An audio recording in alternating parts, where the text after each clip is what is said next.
Bismillahirrahmanirrahim. Assalamualaikum warahmatullahi wabarakatuh.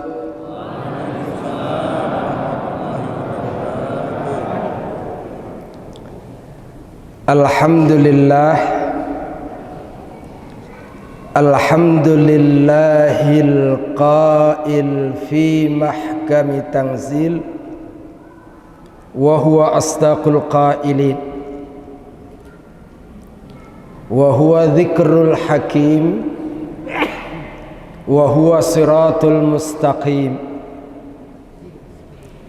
A'udzu billahi as-sami'il 'alim minasy syaithanir rajim. Bismillahirrahmanirrahim. Ya ayyuhalladzina amanu kutiba alaikumus siyam kama kutiba alal ladzina min qablikum la'allakum tattaqun. Asyhadu an la ilaha illallah al-malikul haqqul mubin wa asyhadu anna sayyidana Muhammadan abduhu wa rasuluhu sadiqul wa'dil amin.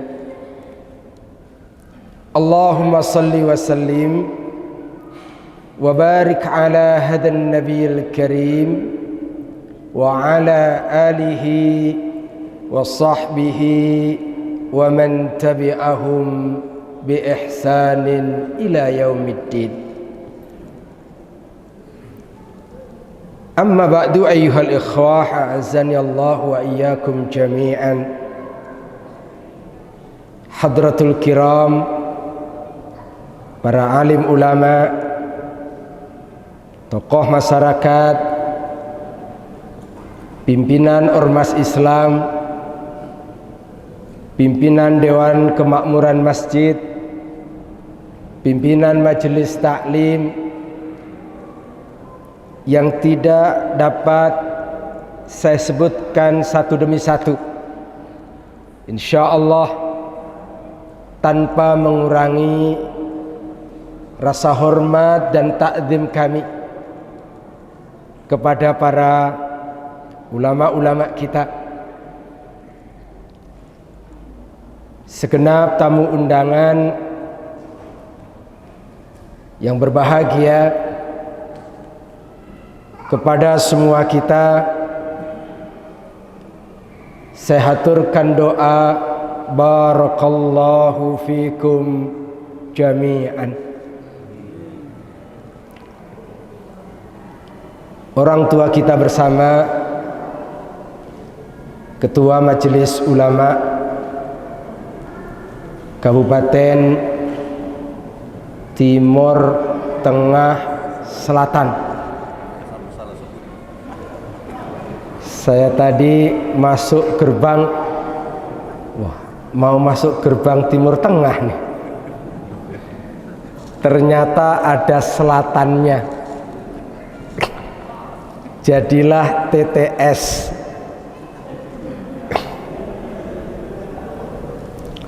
Alhamdulillah alladzi bi ni'matihi tatimmus shalihat. Sebuah ungkapan bahagia yang diwariskan oleh baginda Rasulullah sallallahu alaihi wasallam. Karena malam hari ini saya sangat berbahagia. Kalau tadi atas nama pengurus Masjid Agung, kemudian ayahanda Ketua Majelis Ulama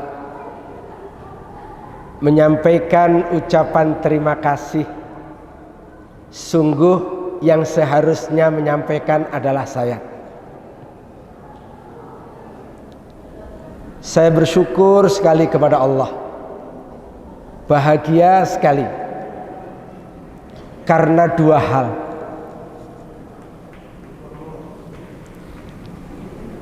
Alhamdulillah, saya sudah 2 kali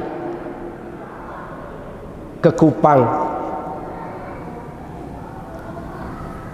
2 hari di Kupang, bertolak kembali ke Jakarta.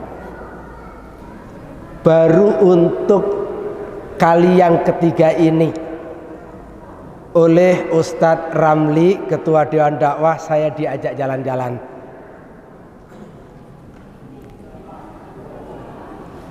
Dan ketika saya diberikan rute perjalanan safari dakwah kami oleh Ustadz Ramli, Ketua Dewan Dakwah Provinsi,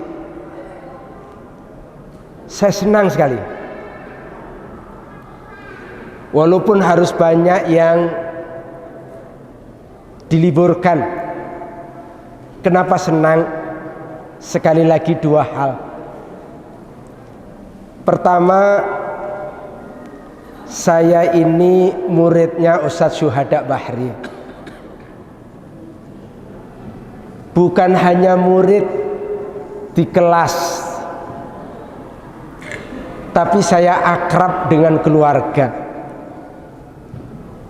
Pertama kali tahun 96 diajak oleh beliau berdakwah ke pedalaman Nusantara. Jadi selain belajar, kami juga mulazamah. Mulazamah itu membersamai kiai. Kalau orang Jawa bilang cantrik. Kami akrab dengan keluarga. Semua anaknya dalam pernikahan saya yang ngurus, karena bagi saya itu adik-adik saya. Bahagia karena sering mendengar katanya Ustadz Syuhada, NTT itu, Timor Leste itu kampungnya beliau kedua. Tadi semakin yakin saya ketika mendengar sambutan dari kedua beliau tadi atas nama Masjid Al-Ikhlas dan juga ayahanda dari Majelis Ulama. Mudah-mudahan ini adalah bagian dari rasa terima kasih saya kepada Allah Yarham Ustadz Syuhada Bahri. Mudah-mudahan beliau ditempatkan oleh Allah di dalam surganya. Yang kedua, kami di Dewan Dakwah seringkali mendengar bahwa ada 2 lembaga, yang satu dipimpin oleh Ustadz Musyafa Bashir, itulah Kiblat Center.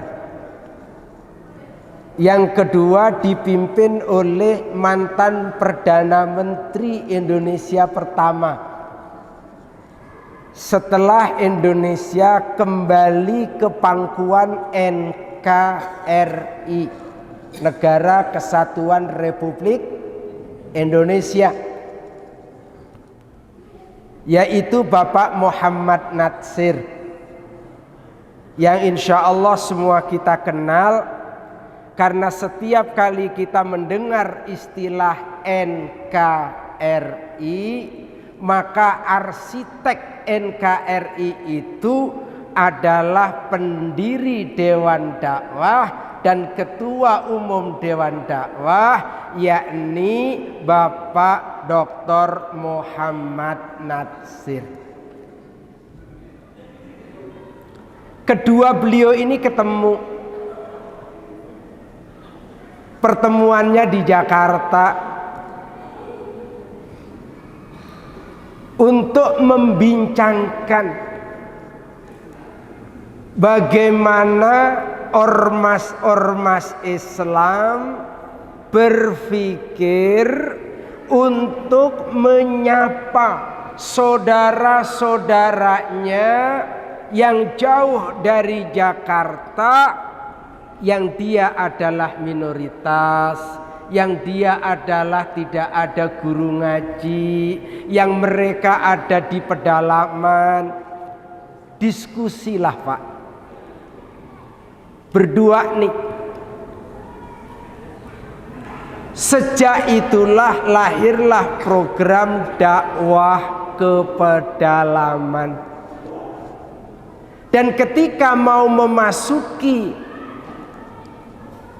Nusa Tenggara Timur ini, khususnya di Kabupaten Timur Tengah Selatan ini, kami mendapatkan kabar ternyata sinerginya, kolaborasinya dengan masjid yang indah yang hari ini kita berada. Inilah Masjid Agung Al-Ikhlas. Saya tadi izin sama beliau, sama Ketua PW Muhammadiyah, Ketua Kabupaten, untuk menulis tentang Masjid Al-Ikhlas ini. Insya Allah saya akan sampaikan kepada yang muda-muda. Mudah-mudahan kami yang muda-muda ini bisa melanjutkan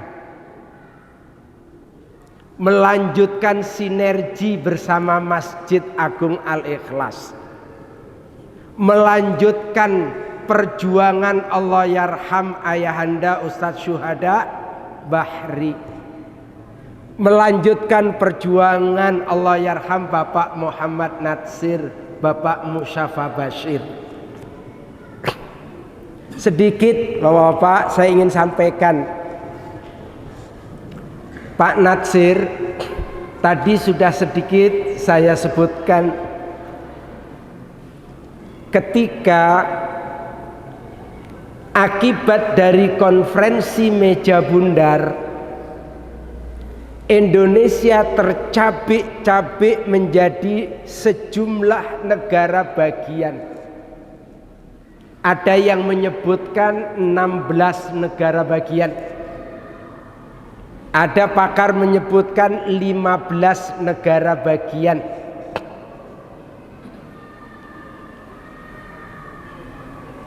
Ketika Indonesia tercabik-cabik menjadi sejumlah negara bagian, rasa ingin bersatu kembali ada. Namun qadarullah belum kesampaian. Satu ide disampaikan, ditolak oleh yang lain. Dengan izin dan pertolongan Allah, tanggal 3 April tahun 50, seorang dai bernama Muhammad Natsir Pidato beliau itu kemudian dikenal dengan nama Mosi Integral,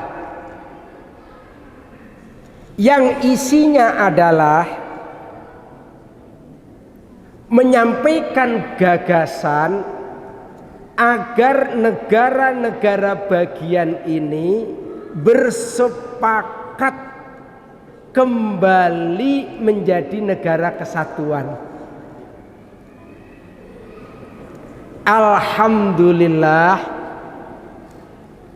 ide Pak Natsir yang memang beliau ini dai, yang memang biasa datang ke berbagai negara-negara bagian, diterima.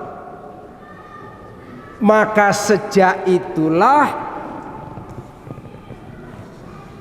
Mosi Integral itu dikenal dengan nama Mosi Integral Natsir, dan Indonesia kembali menjadi negara kesatuan. Itulah NKRI. Alhamdulillah kita nikmati sampai hari ini. Mohon doa, kami Dewan Dakwah sedang mengusulkan kepada pemerintah kiranya tanggal 3 April itu dijadikan sebagai Hari NKRI. Jadi NKRI itu lahir dari tokoh Islam, dari seorang dai, itulah Muhammad Natsir. Sekali lagi kita doakan mudah-mudahan beliau-beliau yang ikut memikirkan kita bersama itu, bapak-bapak yang mengirimkan dai-dai, yang mengupayakan, itu dua tokoh ini diskusi selalu, Pak Musyafa Basir dengan Allahyarham Bapak Muhammad Natsir. Mudah-mudahan beliau mendapatkan tempat yang istimewa di sisi Allah Subhanahu wa taala. Amin. Allahumma ighfir lahuma, Allahumma ighfir lahuma warhamhuma, Allahumma ighfir lahuma, Allahumma ighfir lahuma warhamhuma. Amin ya rabbal alamin. Hari ini kita bertemu untuk bersama-sama mengingat bahwa 15 hari sebelum hari ini kita berada di bulan Rajab. Hari ini di bulan Sya'ban, dan sebentar lagi insya Allah kita akan memasuki bulan Ramadan 1444 Hijriah. Sebelum saya teruskan, kok tiba-tiba saya pakai begini, ini gimana ceritanya tadi nih? Masya Allah, ini bagian dari kebahagiaan sendiri nih. Tadi saya sampai di sini menuju ke sekretariat Dewan Dakwah Panti Asuhan Ad-Dakwah. Rupanya sudah disiapkan sambutan oleh Ketua Dewan Dakwah Bapak Haji Syarif. Tiba-tiba ada protokoler dan kemudian dikalungkanlah saya ini nih. Masya Allah, senang sekali saya. Tadi saya izin, boleh nggak saya ceramah pakai ini nih? Biar diaku sebagai orang Timur Tengah Selatan. Insya Allah, nih jadi oleh-oleh insya Allah. Oleh-oleh berharga insya Allah. Kembali. Dan kita bertemu malam hari ini fi baitin min buyutillah. Bertemu di salah satu rumah dari rumah-rumah Allah. Itulah masjid. Bertemunya di rumah Allah, membincangkan bulan Rajab, membincangkan bulan Sya'ban, menyongsong Ramadan. Mudah-mudahan menjadi pertemuan yang diberkahi oleh Allah SWT. Jamaah rahimakumullah, Islam mengajarkan kepada kita, mendorong kita bukan saja untuk bekerja keras, tapi juga Islam mendorongkan kita untuk berpikir cerdas.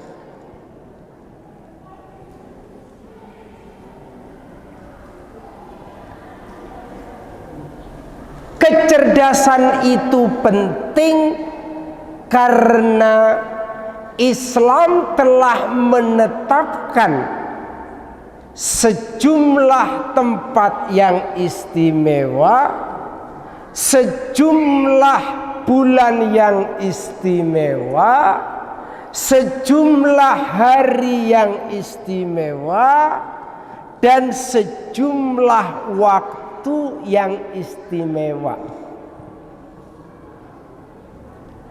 Kecerdasan kita diperlukan karena orang yang cerdas adalah orang yang memandang dan bersikap terhadap sesuatu yang telah diistimewakan oleh Allah dan Rasul-Nya.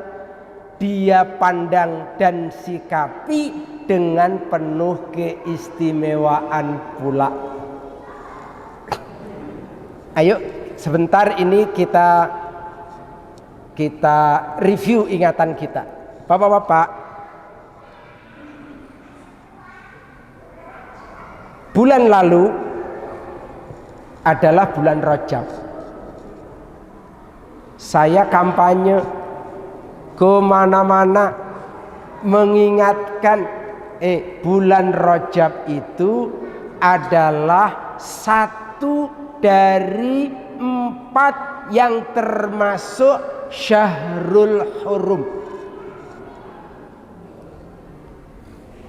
Syahrul Hurum, bulan yang dimuliakan, bulan haram. Kita umat Islam mengenal tanah haram. Kita juga umat Islam mengenal bulan haram. Tanah haram Makkah Al-Mukarramah ditetapkan sebagai tanah haram melalui syariat yang dibawa oleh Nabi Allah Ibrahim alaihissalam.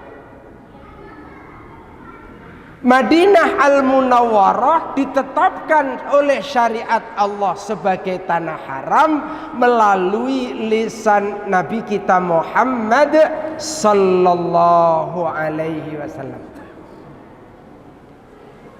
Kata sahabat Abdullah bin Abbas, sebutan tanah haram punya konsekuensi. Siapa yang melakukan kebaikan di tanah haram, maka pahalanya akan dilipat gandakan. Siapa melakukan keburukan di tanah haram, maka ancaman siksanya pun juga dilipat gandakan. Maka ketika kita mendengar ada bulan haram, termasuk bulan haram itu namanya bulan Rajab, bulan ke-7. Mohon maaf, bulan Rajab, bulan yang ke-7, Sya'ban ke-8, Ramadan ke-9. Dan 3 bulan yang berurutan, Dzulqa'dah, Dzulhijjah, Muharram. Jadi bulan haram itu ada 4. 1 Dzulqa'dah, 2 Dzulhijjah, 3 Muharram, yang keempat Rajab. Maka pesan ayat Al-Quran, jangan sekali-kali kalian berbuat zalim di bulan haram itu. Pertanyaannya, memangnya boleh kita berbuat zalim di luar bulan haram? Tidak. Tapi ditekankan dalam ayat janganlah kalian berbuat zalim di dalamnya. Itu menunjukkan bahwa ada pesan khusus. Karena kedzaliman yang dilakukan di bulan haram, maka akan punya dampak yang juga berat seiring dengan ketetapan bulan haram. Alhamdulillah Rajab sudah kita lewati. Mudah-mudahan di Rajab kemarin kita banyak melakukan amal soleh. Sekarang di bulan Sya'ban nih, bulan Sya'ban, berbagai kemuliaan, termasuk bagaimana kita mempersiapkan diri untuk menyongsong bulan yang penuh berkah, itulah bulan Ramadan. Jamaah rahimakumullah, sebelum kita akan lanjutkan poin ini, saya ingin begini, bapak-bapak dan ibu-ibu. Satu kali baginda Rasulullah Sallallahu Alaihi Wasallam dihadapkan dengan pertanyaan yang diajukan oleh sahabat. Apa pertanyaannya? Rasulullah itu ditanya oleh para sahabat, oleh sahabat Nabi, fa'ayyul mu'minina akyas. Ya Rasulullah, siapakah orang beriman yang paling cerdas itu? Bapak dan Ibu, jawaban Nabi ini menarik. Saya yakin di ruangan ini banyak Bapak Ibu guru nih. Saya itu SLTK-nya, SLTA-nya PGA, pendidikan guru agama. S1 saya pendidikan, S3 saya pendidikan. Saya belum pernah mendapati definisi tentang cerdas baik dari kalangan pakar psikologi maupun kalangan pakar pendidikan sehebat yang dijawab oleh Nabi tentang orang cerdas. Mudah-mudahan ini jadi oleh-oleh. Siapa orang cerdas itu? Rasulullah Shallallahu Alaihi Wasallam memberikan jawaban. Orang cerdas itu adalah aktsaruhum lil mauti dzikra. Kata Nabi, orang cerdas itu adalah orang yang banyak mengingat kematian.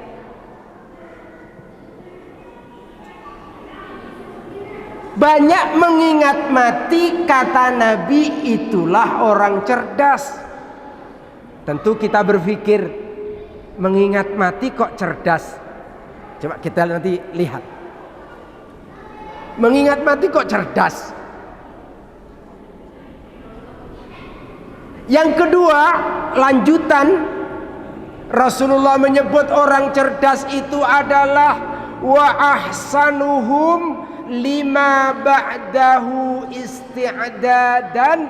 Orang yang cerdas itu adalah orang yang mempersiapkan diri dengan baik untuk kehidupan setelah kematian.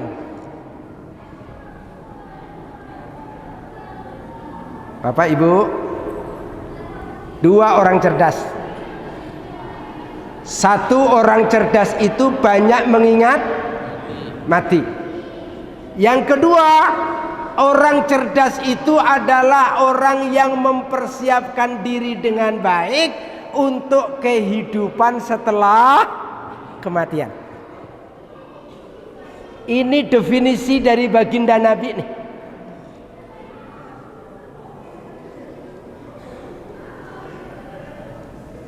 Jamaah rahimakumullah, saya itu merenung ya, kok banyak mengingat mati kok cerdas ya. Bapak-bapak, luar biasa ya. Rasulullah itu mengingat mati itu artinya mengingat sesuatu yang pasti akan datangnya. Karena al-mautu haqqun, mati itu adalah satu kepastian. Wa huwa biyadillah, dan dia berada dalam genggaman Allah Jalla Jalaluh.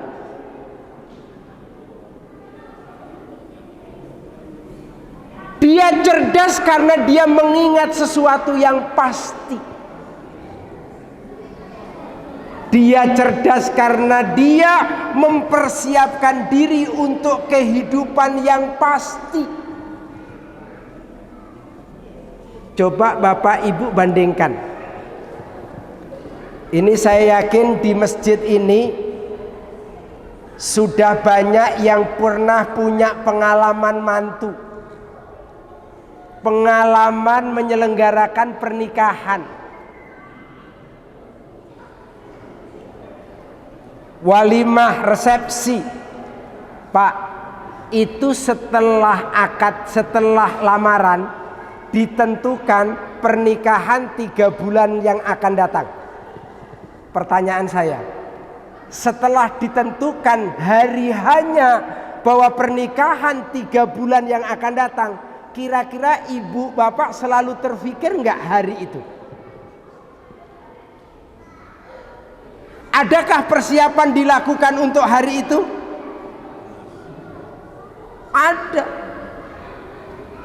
Persiapan dilakukan, undangan dipersiapkan, nanti menu makanannya seperti apa, dilakukan. Tapi coba kalau diajukan pertanyaan,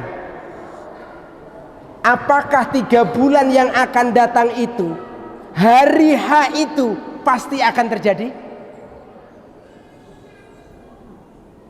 Apakah calon pengantin baik yang laki maupun perempuan pasti masih hidup di hari H yang telah ditentukan? Tidak. Gak ada sesuatu satupun manusia yang bisa memastikan. Tapi kita ingat enggak dia?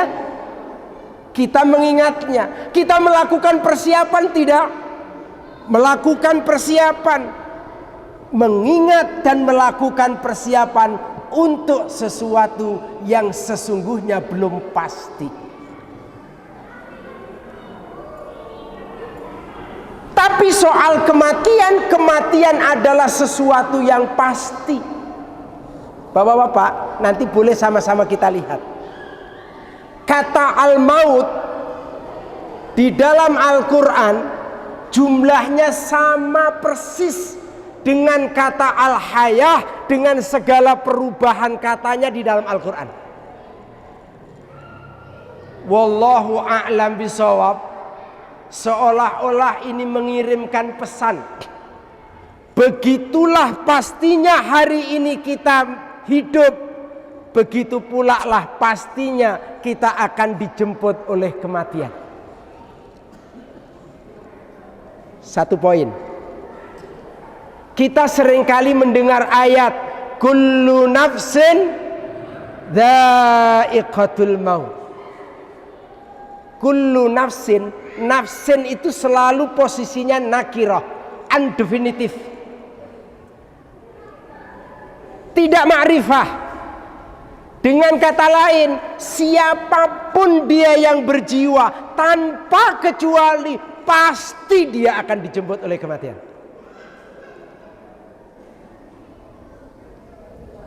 Yang kedua yang menarik, sudah dia ini pasti, dia pasti, tapi waktu dan tempatnya rahasia.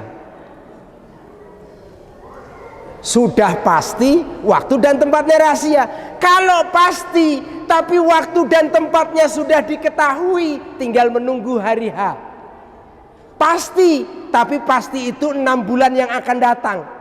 Tinggal tunggu saja. Maksiat dulu, sekarang tak apa.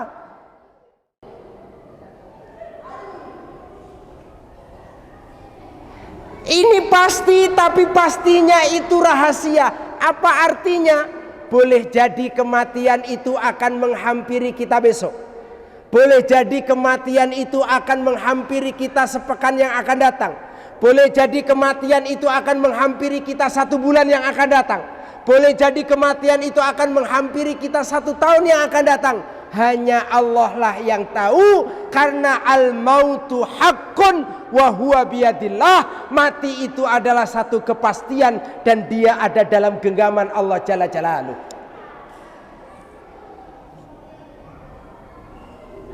Maka oleh karena itu definisi Nabi ini luar biasa, Pak. Luar biasa. Wa ma yantiqu 'anil hawa in huwa illa wahyu yuha. Tidaklah Nabi itu mengatakan sesuatu kecuali dia adalah wahyu dari Allah Jalla Jalaluh.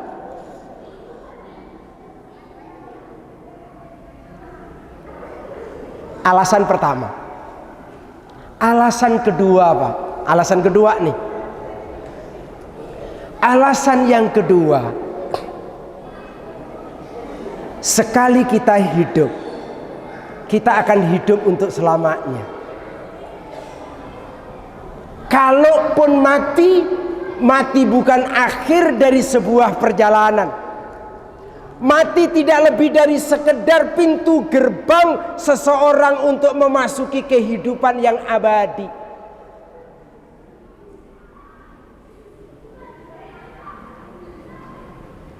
Kenapa? Saya ingin mengundang kita bersama, walaupun saya akan coba sampaikan singkat ini.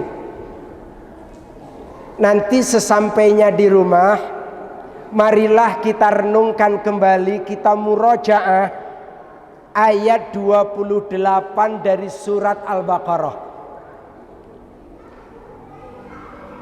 di mana Allah Subhanahu wa taala berfirman, "Kaifa takfuruna billahi wa kuntum amwata fa ahyakum summa yumitukum summa yuhyikum summa ilaihi turja'un."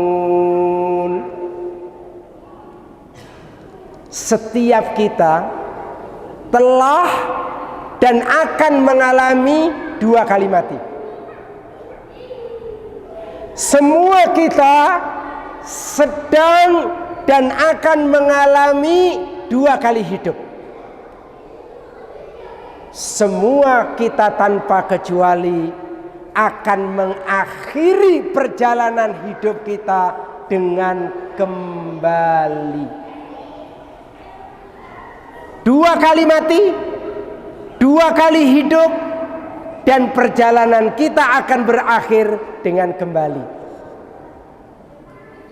Ini kalau dibahas bisa 1,5 jam sendiri nih. Tetapi secara ringkas saja saya ingin menyebutkan, Bapak-bapak. Pertama, nanti perlu dikaji apa yang dimaksud dengan mati yang pertama. Kita buka kitab-kitab tafsir. Apa yang dimaksud dengan mati kali yang kedua? Kita buka. Apa yang dimaksud dengan hidup yang pertama? Dan apa yang dimaksud dengan hidup yang kedua? Izinkan saya malam hari ini hanya untuk menjelaskan poin yang kelima.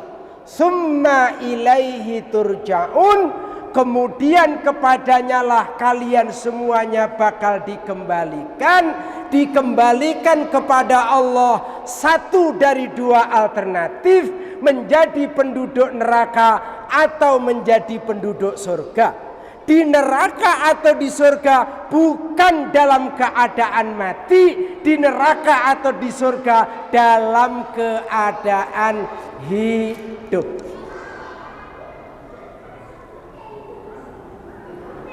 Berarti perjalanan hidup kita bukan akan kita akhiri dengan kematian. Perjalanan hidup kita akan kita akhiri dengan kehidupan. Dan hari ini kita terlanjur hidup. Baik, Bapak dan Ibu, perjalanan hidup kita akan kita akhiri dengan kehidupan.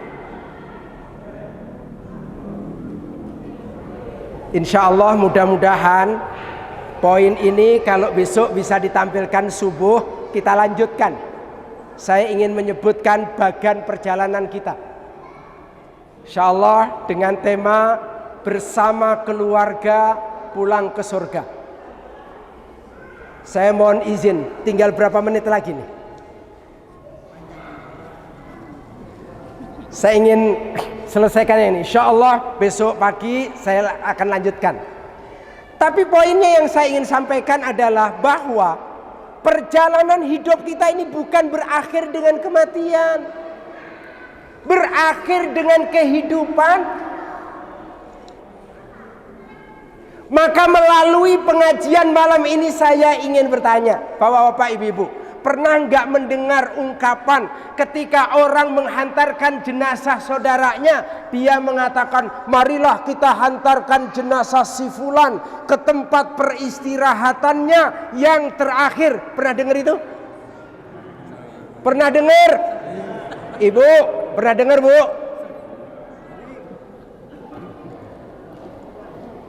Mohon maaf, ungkapan itu salah apa benar? Marilah kita hantarkan jenazah si fulan ke tempat peristirahatannya yang... Siapa bilang istirahat? Sholat kagak, sama orang tua durhaka, mengkhianati kesetiaan istri, berani sama suami, mana istirahat?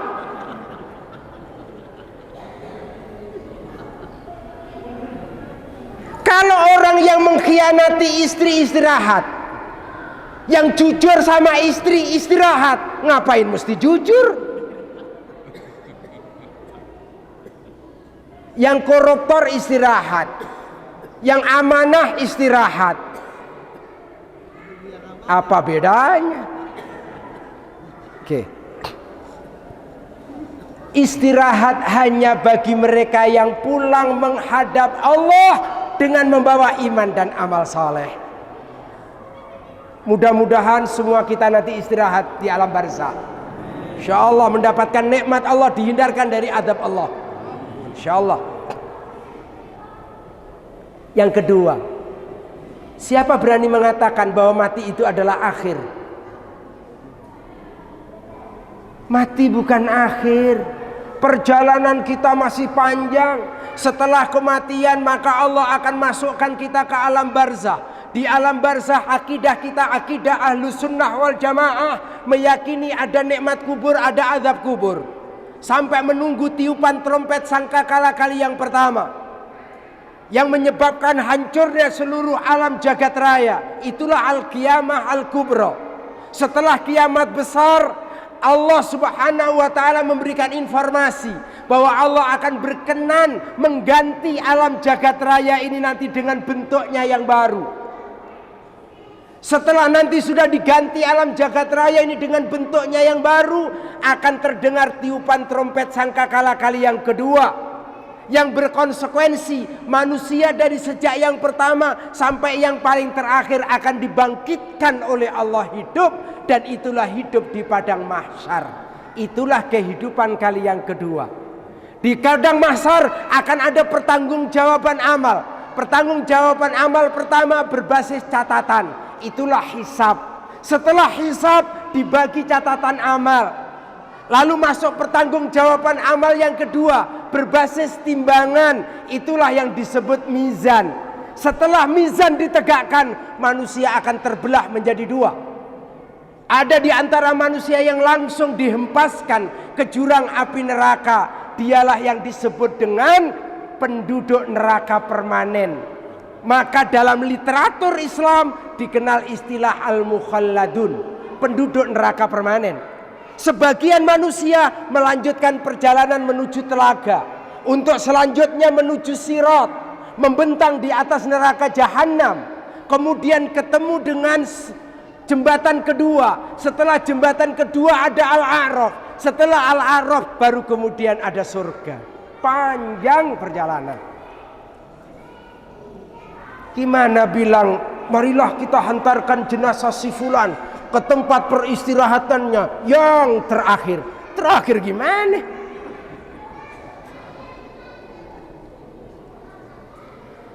Oke.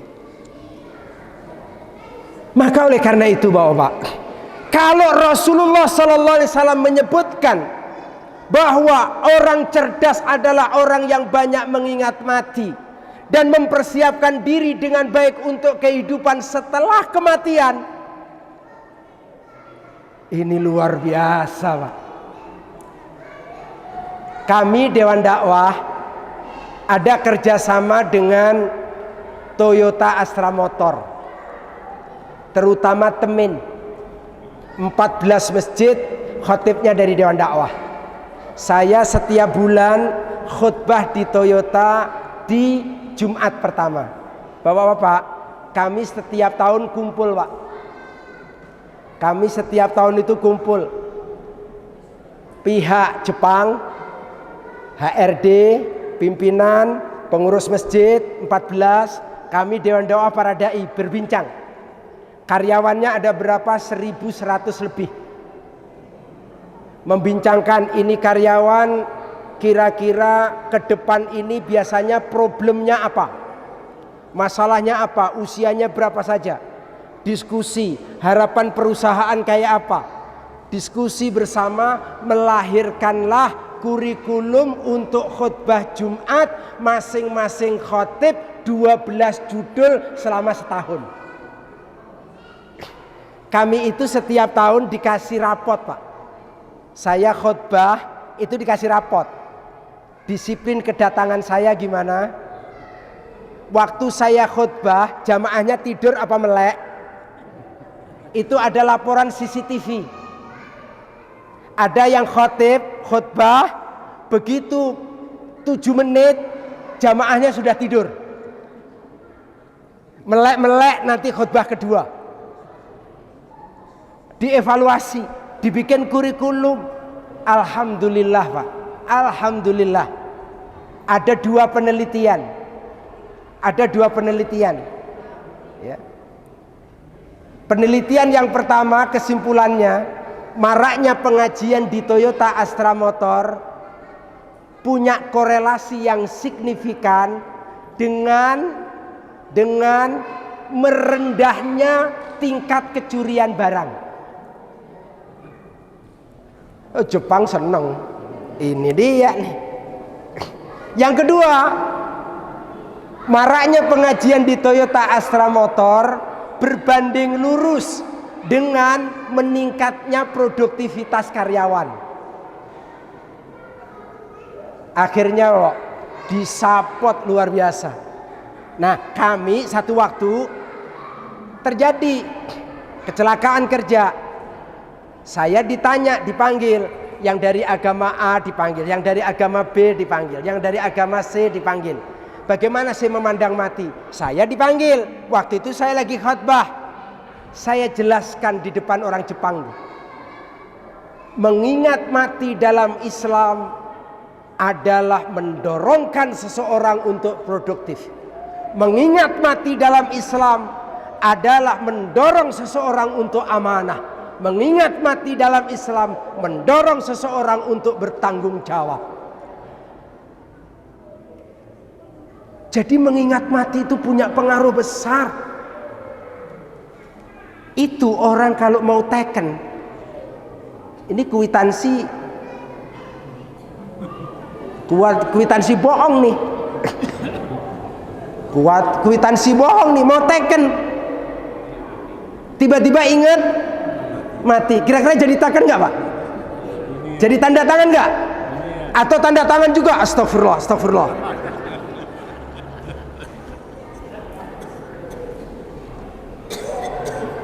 Ingat mati itu penting. Ingat mati itu bukan horor. Ibu-ibu kita doakan ya, para suami ini semuanya ingat mati. Sehingga ibu-ibu tenang di rumah kalau suaminya pergi ke luar kota. Insya Allah. Kalau ingat mati, insya Allah. Apalagi yang kedua, mempersiapkan diri dengan baik untuk kehidupan setelah kematian. Maka itulah orang cerdas, kata Nabi. Bapak, saya ingin masuk ke Ramadan nih. Biar tidak terlalu lama. Saya ingin masuk ke Ramadan. Ramadan itu menuntut kita untuk cerdas, Pak. Coba, Di Ramadan itu sudah bulannya bulan suci, bulannya bulan penuh berkah, dilipat gandakan pahala, diampuninya dosa. Di dalam bulan Ramadan ada satu malam namanya malam Lailatul Qadar. Ayo ini kita uji ya. Malam Lailatul Qadar. Malam Lailatul Qadar kalau kita berjumpa di malam itu maka sama dengan 1000 bulan. Orang bilang enak ya umatnya Nabi Nuh umurnya panjang-panjang. Umat Nabi Muhammad umurnya pendek karena Nabi mengatakan umur umatku baina sittin wa sab'in, antara 60 70. Kalau 60 70 kan angka tengahnya 65. Tapi orang lupa umat Nabi Muhammad itu dikasih Lailatul Qadar.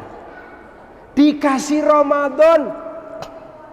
Dikasih Ramadan, dikasih Lailatul Qadar. Misalkan bapak-bapak yang hari ini usianya 60 tahun, 50 tahun, kira-kira pernah punya pengalaman berRamadan berapa kali? Berapa kali kira-kira? Ya tergantung. Mulai puasanya kapan tuh? Jangan-jangan mulai puasanya setelah pensiun. Anggap ya, kita puasa bener itu setelah usia 20. Anggap aja nih. Kalau usia kita 60 hari ini, berarti kita sudah pernah punya pengalaman 40 kali berRamadan. Bapak-bapak, kalau 40 kali berRamadan, kalau 40 kali ini berRamadan, 10 kali aja kita ketemu dengan Lailatul Qadar, 10 kali aja, nggak usah 40, 10 kali aja. Dan waktu Ramadan itu bener, malam Lailatul Qadar itu kita beramal 10 kali aja. Masya Allah, itu umur produktif kita 83 berapa? 1000 tahun, 1000 bulan, berarti sama dengan 83 tahun. Kalau 10 kali bertemu dengan Ramadan, bertemu dengan Lailatul Qadar, berarti kan umur produktif kita 830 tahun, Pak. Masya Allah, luar biasa. Tapi jujur nih saya mau nanya, kalau di Masjid Al-Ikhlas nih, di Masjid Al-Ikhlas itu kalau awal Ramadan rame apa sepi? Kalau akhir Ramadan sepi apa rame? Padahal ilmu kita sama. Malam Lailatul Qadar itu adanya di bulan apa? Ramadan. Peluangnya di awal apa di tengah apa di akhir? Akhir. Ilmunya sama. Berarti nggak cerdas. Nggak cerdas. Saya sering bilang kalau orang umroh sibuk, capek, tawaf, tapi bukan mengelilingi Ka'bah, tapi mengelilingi mall. Itu bekerja keras, tapi mohon maaf kurang cerdas. Kurang cerdas. Mohon maaf ibu-ibu, kalau Ramadan tiba, ibu pulang dari pasar bawa sesuatu. Ditanya sama anak, "Mah, apa itu?" "Kue." "Untuk apa, Mah?" "Lebaran." Simpen. Besok pergi lagi, pulang bawa sesuatu, ditanya lagi, "Mah, apa itu?" "Kue." "Untuk apa?" "Lebaran." Numpuk kue untuk lebaran, tidak sedekah di bulan Ramadan, cerdas apa cerdas? Itu loh, satu gelas teh manis kita suguhkan pada saat berbuka puasa. Allahu Akbar, Allahu Akbar. diminum. Dengan satu gelas teh manis, tapi kita suguhkan pada saat Allahu Akbar, Allahu Akbar, La ilaha illallah, Allahu Akbar. Pahalanya sama apa beda?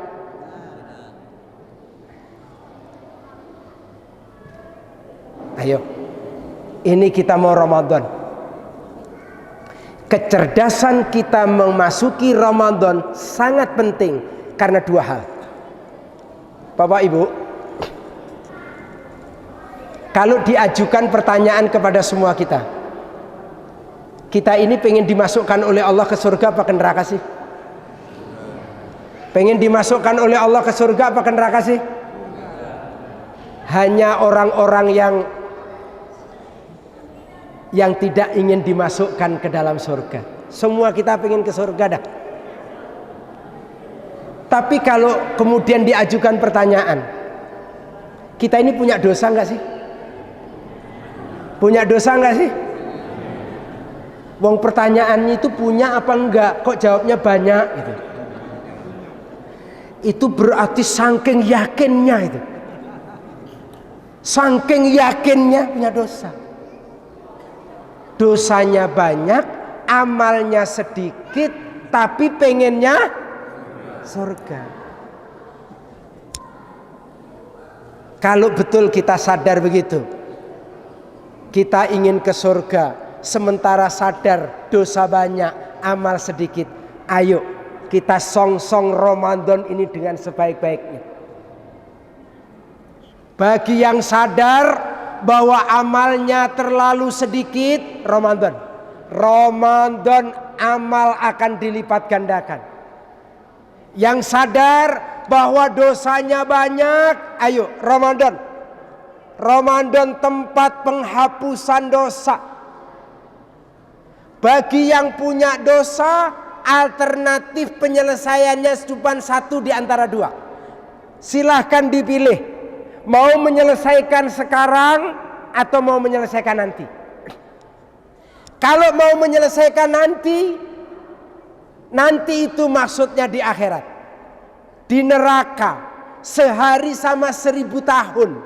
Wa inna yauman inda rabbika ka'alfi sanatin mimma ta'udun. Surat Al-Hajj ayat 47. Satu hari nanti di akhirat sama dengan 1000 tahun. Siksa yang paling ringan di neraka, dibakar ujung kaki kata Nabi, mendidih tuh ubun-ubun. Naudzubillah min dalik.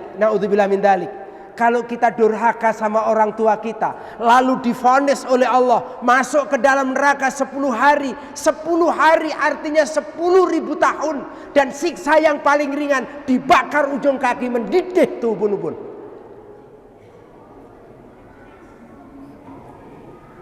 Pilihannya mau diselesaikan nanti apa sekarang? Sekarang apa nanti? Ibu-ibu yang suka ngomel-ngomel sama suami mau diselesaikan nanti apa sekarang? Enggak jawab.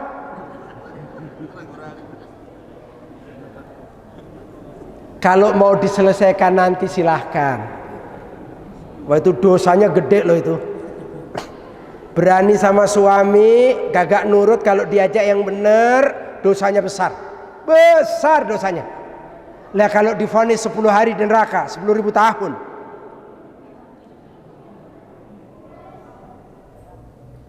Ayo kita selesaikan. Kapan menyelesaikannya? Ramadan momentum. Jadi Ramadan itu luar biasa, Pak. Rahmat hadiah besar dari Allah untuk kita. Untuk kita orang yang banyak dosa ini loh. Untuk saya, untuk kita semua yang banyak dosa ini. Untuk kita yang amal kita sedikit ini. Dikasih Ramadan itu kesempatan emas. Saya itu menangis, Pak. Ada adik kita anak muda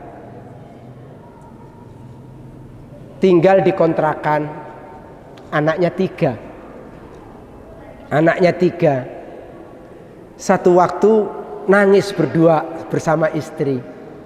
Itu pas Ramadan. Saya kira nangis itu apa gitu ya. Ternyata berdua itu berpelukan sambil menangis. Menangisnya apa? Karena setiap ada kotak amal lewat di sholat taraweh, tidak ada uang yang bisa dimasukkan. Dia ini penjual roti. Untuk bayar kontrakan berat. Karena berat. Akhirnya apa yang menarik, Pak? Diskusilah berdua nih. Masa iya sih kita orang miskin gak bisa infak? Setiap kali mendengar keutamaan infak, apalagi di bulan Ramadan, nangis dia. Akhirnya apa yang terjadi? Ramadan tahun berikutnya, 5 bulan sebelum Ramadan, mereka itu sudah ambil kain celengan, ambil tempat, berkomitmen berdua, nabung, memasukkan uang ke kain celeng itu. Untuk apa? Untuk dibuka nanti kalau Ramadan sudah tiba. Kalau enggak dengan cara begini, kapan kita bisa berinfak? Masya Allah tuh Pak, seriusnya itu loh. 5 bulan sebelumnya udah siap. Dapat berapa Pak? Dapatnya itu ternyata nggak banyak dia. Itu sudah lama begitu tuh, karena dikit-dikit ya itu. Cuman dapat 160.000 Pak.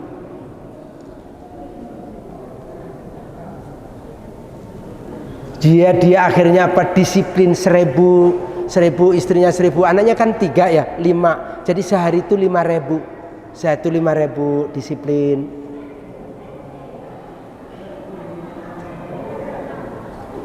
Itulah orang yang memikirkan tentang Ramadan. Oleh karena itulah bapak-bapak, ibu-ibu yang berbahagia, ini kita memasuki Ramadan.